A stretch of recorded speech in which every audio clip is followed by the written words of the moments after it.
Emily, where are we? We are at Platform Emmy, my namesake. I'm just kidding, it's not named after me.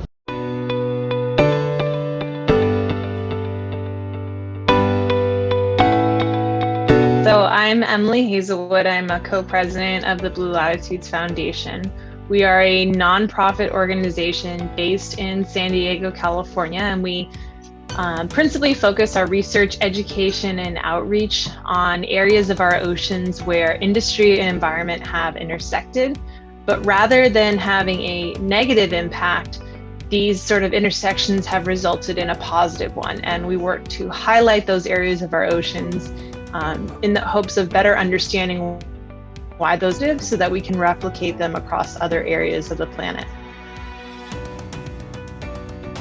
In California, there are 27 offshore oil and gas platforms, many of which are approaching the end of their useful lives, and the decision regarding how best to remove these structures is swiftly gaining momentum politically. Californians are going to be faced with the choice of either removing these structures completely from the seafloor or repurposing them as artificial reefs, a California Marine Legacy Act, AB 2503. Now, although we have this legislation, none of our platforms have been repurposed into artificial reefs, and this is due to constraints and hurdles with public perception and financial considerations. And what we believe is that by repurposing these offshore structures as reefs, you not only provide environmental benefits by reducing waste and upcycling or repurposing an existing material, but there's also opportunities to really benefit the local ecosystem. These structures have been studied now, and they've been found to be some of the most productive ecosystems on the planet. So this is where our work is most critical. We come in to study and better understand these habitats growing not only on artificial reefs throughout Southern California, but specifically on offshore oil and gas platforms to understand the value of those structures as reefs in the long term. One of the biggest issues right now in terms of collecting scientific data is that it's done on maybe a yearly or every 2 years. And so there are all these data gaps. And what we're trying to do is use citizen science or community-based science to fill those gaps, to go out there with a remotely operated vehicle and start to collect data. Our hope is that by doing that, we not only provide more data, more information for our colleagues in the scientific field, but we also expose the public to these reefs. And we start to talk to them about the value of an artificial reef. And so what we're doing here today, deploying at the Deep Trekker DTG3, which is a remotely operated vehicle that can dive up to depths of almost 800 feet. So you can go way deeper than you could have just on scuba. And it's a really excellent way to explore these ecosystems remotely. We're also going to be deploying the Nortek sensing equipment that allows us to gather information on temperature, sea surface currents, and all that data we are hoping to gather and eventually make available to the public and our colleagues in the research field.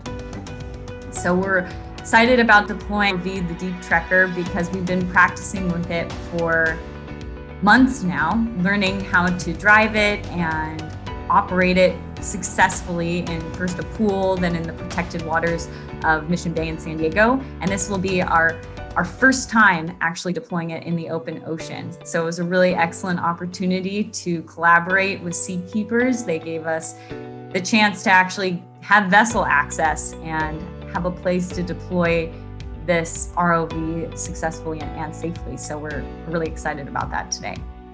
Our goals really of the trip with SeaKeepers was test our protocols in the open ocean. Can we navigate the currents and do it successfully? Secondly, what kind of data can we gather, and can we make that available to our field and the public to get them excited about these reefs, these artificial structures that are offshore? So it was kind of a two-pronged goal there.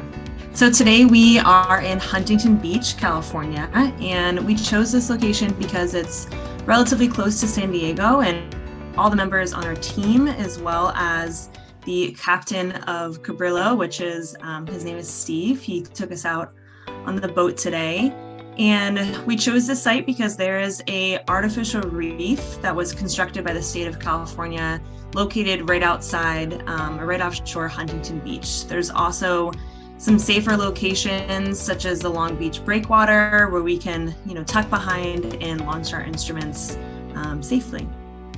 The big picture goal here is to use this information, this data that we're gathering, to change the beach chair perspective of these platforms. Because unless you're a diver or underwater photographer, you very likely have no idea that below the surface, these structures that from the surface look like menacing industrial giants are actually productive reef habitats, and that repurposing them as a reef could be a major benefit to the local ecosystem. And also the opportunity to share what we're doing with the public as a way to empower and inform them about the alternative decommissioning strategies, such as reefing, that could be implemented.